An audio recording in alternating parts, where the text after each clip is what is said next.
కోనసీమ తిరుమల వాడపల్లి 7 శనివారాలు వెంకన్న దర్శనం 7 జన్మల పుణ్యఫలం. జనవరి 13 సోమవారం భోగి పండుగ రోజు ఉదయం 9 గంటలకు వాడపల్లి శ్రీ వెంకటేశ్వర స్వామి వారి సన్నిధిలో శ్రీ గోదా రంగనాథుల దివ్య కళ్యాణ మహోత్సవం.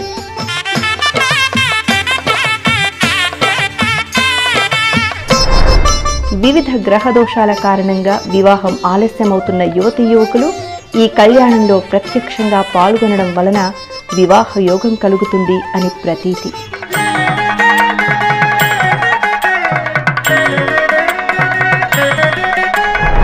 సంవత్సరానికి ఒక్కసారి మాత్రమే జరిపించే ఈ కళ్యాణ మహోత్సవం